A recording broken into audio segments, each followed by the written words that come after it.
Okay, so then you don't understand it. You don't understand. No, I do. No, I understand it perfectly. No, I understand it perfectly. Okay, Tell stop. me what the difference is. Both of you stop. Before we get into Rumpus's argument about why he thinks that there's nothing intentional with an S about natural selection, I want to stick Ness in real quick, because Ness says that he has a prediction that is purely based on natural selection. So Ness, go ahead and give us that prediction, and then we'll knock it down, and then we'll move to Rumpus. Well, I do not claim that there is a prediction that is purely based on natural selection, but it is certainly a significant component of it. And can anyone hear me? Yes, we can hear you. Go ahead and give us the prediction. Let's see what you. Let's see. How do I present? Well, do you need to present? I don't. Yeah. Top right hand corner, Ness, on the dots at the top right hand corner. If you move the mouse, go to the top right hand corner. Yes, I think I see it. Yes. Now, all right. Can anyone see this? I need to explain it. Is anyone not familiar with crossing over? We see it and we know about crossing over. Right, so I don't need to explain it. So, the more closer to mutations or genes are within each other on a chromosome, the less likely they are to be recombined. Yes. To be broken apart. Okay, so that is first a very important thing to remember. Now, let's say you have in a population, you have this mutation within one individual. It's a beneficial mutation that is being selected for by natural selection. And it's closely associated by these neutral alleles, like a P, Q, and R. So if we go to the next generation, because these are close to these beneficial mutations, they are being dragged along with it. So now... Right, those are what we're calling ride-alongs. Go on. Yes, and genetic hitchhiking. So, of course, and as this go on, then you have eventually these mutations reach the fixation, and then you have also the neutral mutations that are close by. Yes. Of course, the ones that are further away are less likely to be dragged along. What you get is this pattern among a population. It's called the selective sweep. Okay, so far you've described very analogously to what Fodor has described. So continue. All right. So now you can see this, or you can also project it as a diagram like this. Right. We don't disagree, and Fodor doesn't disagree that exactly what you are describing really happens. It really does. He agrees. We can use this as a prediction for, if there is a mutation that is being selected, or there is a mutation that's under selection, we should expect this pattern in the genome, where the genetic diversity plummets right there. And by this prediction, we have found many mutations that are being selected for, without knowing why they are being selected for, what benefit they give the possessor. So it doesn't seem like you disagree with Fodor, because you just agreed that we don't know why. And so from the environment's point of view... No, I'm not saying that. I'm saying we don't have to know why. This prediction still works. Okay, so that being the case, the prediction that works, and exactly the way you've described, isn't part of the theory of natural selection. No, it's because this mutation is being selected upon. Here, see, selected nucleotides. You can see this, selected nucleotide. Sorry, what was the prediction again, Nesslig? Well, if you have a mutation that is very beneficial, it will drag along neutral alleles alongside it, so you have this pattern in the genome where you have neutral mutations that are very close by. These are also being dragged along, so you have this pattern of how do we call it? I don't know the word for it. A pattern of similarity, basically, within the population. For example, you have here lots of variations. Some individuals have like this red allele, some the blue ones, some the green ones, but close by, everyone has the same, close by to the part being selected upon by natural selection. It seems like what you're doing right now is you've described very well and very scientifically the notion of coextensive traits, and the idea that natural selection is selecting for that particular mutation. Yes. Okay, but the point is, there's nothing in the theory of natural selection that grants to blind nature the ability to pick that mutation over those other ones that are right nearby. As far as nature's concerned, if you will, the important mutation that you're pointing to Yes. is equally correlated with the coextensive ones that are right next to it. No, not really. Well, what mechanism, just in a blank environment, explains why it's that particular mutation and not the ride-alongs that nature is picking out? You can see it here because right at this point is one nucleotide, and then next to it, these are for example right here next to it, it is less common in the population. These are the mutations right next to this mutation are the alleles or let's call them alleles that are being dragged along right next to it. So we can distinguish this mutation from the ones that are alongside. Okay, so I think what you're saying is, look, there are lots of ways that we can tell what the important allele is. Yes. And that's okay. Fodor grants that. He would not disagree. There are lots of ways. There are experiments, and even just like he says, sort of intuitively, we can do it just by considering counterfactual. But there are even scientific ways like the one you've shown that can tell us what's the important gene or what's the important allele here. Yes, my job was to describe a prediction, so of course it's going to be determined by us. So he would not disagree with that. His point is that there's nothing in the theory of natural selection that grants that ability to nature. Nature can't do that, right? This wasn't my point. My point is to show a prediction based on natural selection. But your prediction's not based on natural selection. Yes, this is the pattern of genetics that selection would produce. It's predictive. I might be misunderstanding your example, but it seems to me that what you're showing is that there's some kind of relationship between the different traits that you're describing. They're not quite 100% coextensive, perhaps. There's some kind of variance between them, but they're a bit like coextensive traits, and what you're saying is that they kind of coincide with one another. And they are genetically linked. They are genetically linked. It's called genetic hitchhiking. Yes, okay, so what you're saying then is, let's call them trait A, B, and C are genetically linked with one another. And then what we're going to expect is that as a kind of genetic distribution amongst the population becomes more varied, we'll see them less frequently occurring together, where the genetic distribution of the population is like all exactly the same, then we'll see them all line up together. I mean, unless I'm misunderstanding is that what your prediction is saying? I do not understand it. Let me clarify. This the y-axis represents the diversity among a population. For example, certain individuals have this allele, some have this on this location. But at the point of selection, of where the distance on the chromosome, there is an interesting pattern where you have right in the middle, the mutation being selected upon, and you have a region where neutral alleles are being dragged by this selected nucleotide. It's called the selective sweep width. Does that answer your question? I guess maybe you can just explain a bit more what the x-axis is. Yeah, I mean, Alex, all he's saying is that the thing at 0 is something that is selected strongly for, and because you'll effectively, it's like pulling a rope. You've selected that piece of the rope, and the bits on the either side of that, near close to the rope, are also sort of being dragged into your sort of zone of selection, yes, because they're close to the selected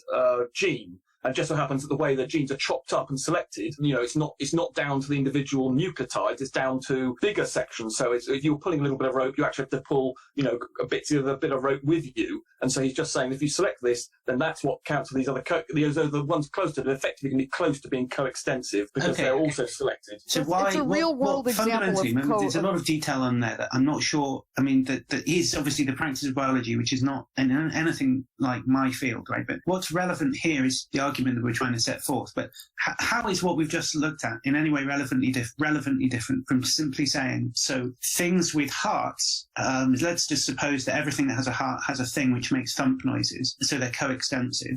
and then we say, oh, look, hearts are like strongly selected for, things that pump blood are strongly selected for in this environment. Therefore, my prediction is that things that make thumping noises, they're going to do really well in all those same circumstances. Well, that's my prediction. There's nothing intentional happening here. Sorry? Intentional with happening. I was talking about either. I'm saying give two coextensive states, thumping and pumping, and then let's say I notice that all the things that pump blood, that all the animals that have pumping devices are doing really well, and then from that I'll make a prediction. And my prediction is that in all those environments where the things that have pumping mechanisms do really well, in those circumstances, things that have thumping devices are going to do really well as well. Right? And my prediction will be true because this coextensive is exactly the same circumstances that I was talking about in the first place. So it's a really tricky prediction.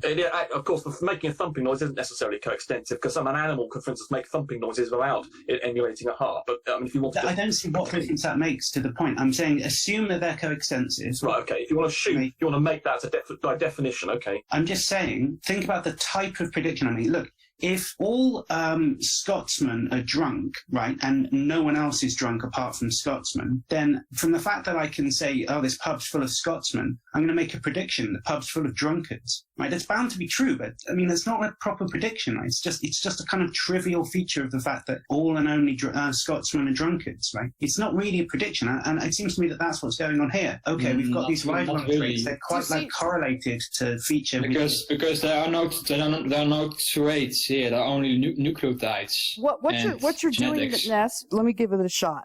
What you're doing is sort of giving us a real life example of one of the ways that what we're calling coextensive traits could actually happen. It's sort of like, there's these Chinese crested hairless dogs, and part of what happens when they come out hairless, most of the time, they lose their teeth very, very soon because the alleles for the mutation for hairlessness is close on those sex chromosomes that cross over like that. And so the majority of the population of these hairless dogs also end up toothless. So you've just given us a depiction of that.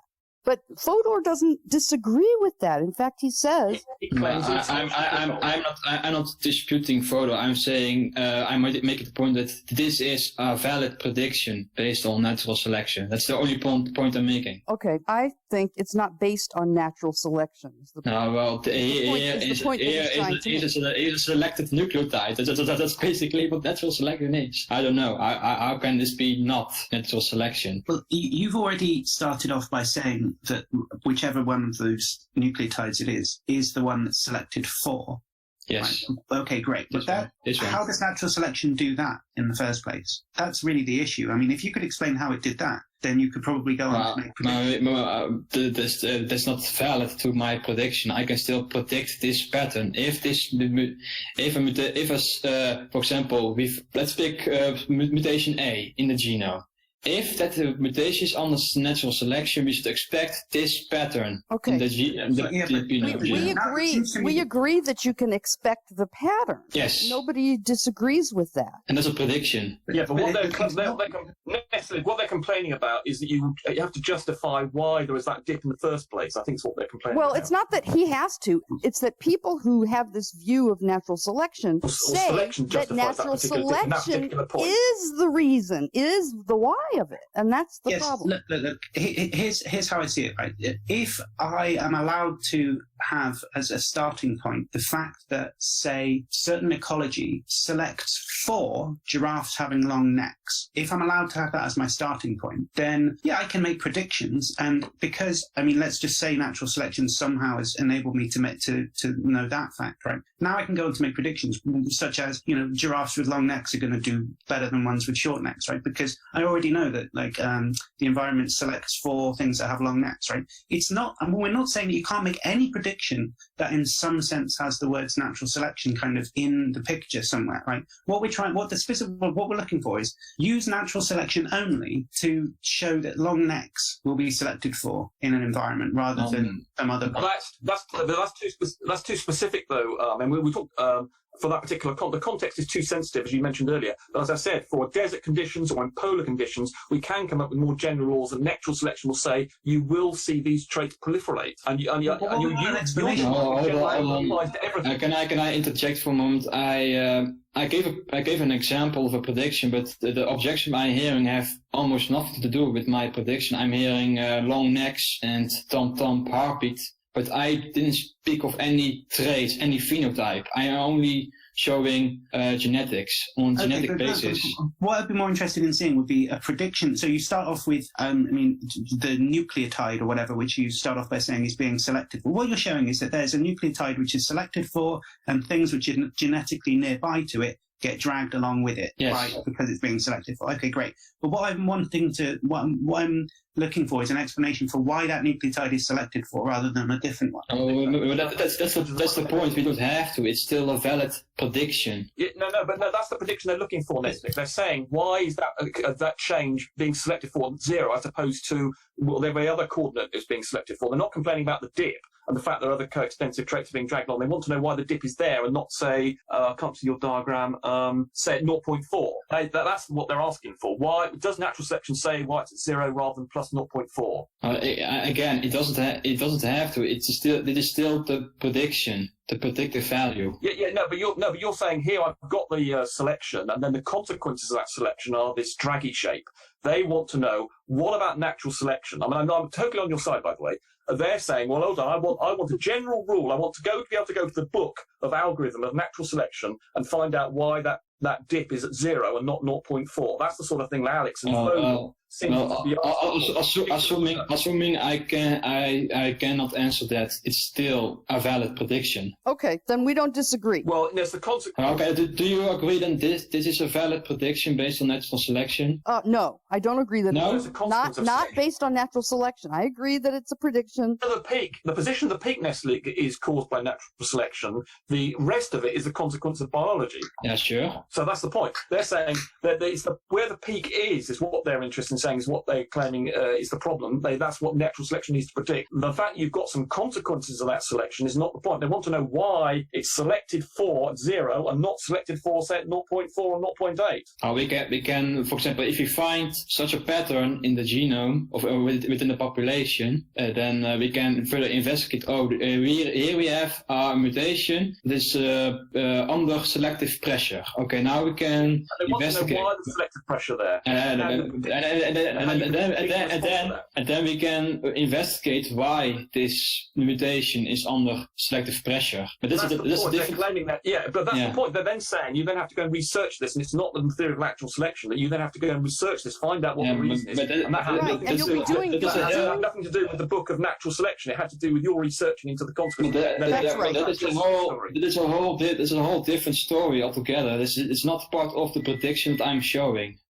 Yeah, so let's just... They're not interested in this prediction at the beginning. So just one second. It's not relevant to natural selection. Look, the point that we started off with was, and it might be that you can disagree with one of these things, right? But on the first hand, the desiderata that we're trying to keep in view is, firstly, that the theory is supposed to be explaining a certain type of phenomenon, right? It's the phenomenon it's trying to be explanatory for is why certain traits are exemplified by different organisms, phenotypes or whatever. Why is it that elephants have long noses and giraffes have long necks and stuff like that? That's the phenomena that we're supposed to be explaining. But right? I'm not. Let me clarify this. He's saying if that trait 0 there was for big ears, why is that there at big ears and not doing something else? That's his question, not the fact that then drags in all these co-extensive traits. He wants to know why that nucleotide for big ears is being selected for. But again, I'm not arguing for that. I'm arguing for this is a prediction. They are though. That's the point. That is irrelevant to the validity of your irrelevant to Fodor's argument. Okay, look. It's not. What we're talking about is for the prediction, for a prediction to be based on natural selection. For it to be based on natural selection, it doesn't mean that it starts off with the product of something that natural selection has already given you, and then makes a prediction based off of that, right? What you've done is you've said, this thing is selected for naturally, right? Nature selects for this thing. And because I know a bunch of other stuff is kind of correlated with this thing that nature selects for, my prediction is those things are going to be more or less swept up in the selection for the first thing. And lo and behold, there's a bunch of data which shows that that's true. So you've made a prediction, and natural selection is in there somewhere. But for a prediction to be based on natural selection, what it would have to be would be something where the thing that natural selection is supposed to explain, so the diversity, the fact that some traits are picked above others, right? Long necks rather than big ears, whatever it is. It doesn't matter, right? This allele, whatever it is that you're talking about, the specific thing doesn't make any difference, right? The point is that you would be saying something about, say elephants having long ears, but it wasn't just a description of like the fact that they happen to have long ears, right? The thing you're saying about them, for it to qualify as an explanation, has to be generalizable in some way to other contexts, right? Otherwise, it's just not an explanation, it's just a description. Like if you just like list all of the locations of all of the elephants and the size of their ears, that's a description of elephants and their ears, right? It's not an explanation of their ears. But for it to be an explanation, it has to be some kind of something. There needs to be, something that allows you to talk about other contexts, right? If it was even hotter, they'd have even bigger ears, something like that, right? That enabled you to make that type of statement about it. It's only when you can do that you're explaining the phenomenon in any way. So that's why you need to be able to make a prediction. So what we're looking for is what other traits would be selected for in different environments, right? What's the relationship between traits surviving and environments, right? And just saying natural selection, the problem with that is that that's blind between picking traits that are, conducive to fitness and ones which just ride along with ones that are conducive to fitness. And your example doesn't challenge that in any way. Yes, exactly. It has nothing to do with what you are talking about, which is why I'm still. That's the problem. Okay, look, I think we're okay. You agree it has nothing to do with what the other people are talking about. Yeah, but I'm just saying this is a prediction based on natural selection, and it's still valid, even though it doesn't mention anything about what you are talking about. Okay. It's based on natural selection, though. So you're just saying that for us, having the selection has been made, what are the consequences of it? Yes, your predictions following the consequences. So this is not positioning, as I'll say for the fifth time, they're asking, and Fodor's asking, why that dip is at 0, not 0.4. That's effectively what they're on. You can't make that prediction from the natural selection. But it's not a prediction I'm making. I know it's not, but that's the debate on the table. Okay, let me reformulate the prediction. I think you don't need to. I think we understand. I want to, before we run out of time, I know Rumpy did some work. Rump, you think that you can show us that natural selection is not intentional with an S? Correct. Absolutely. Okay, lay it on us. I can't wait to see this.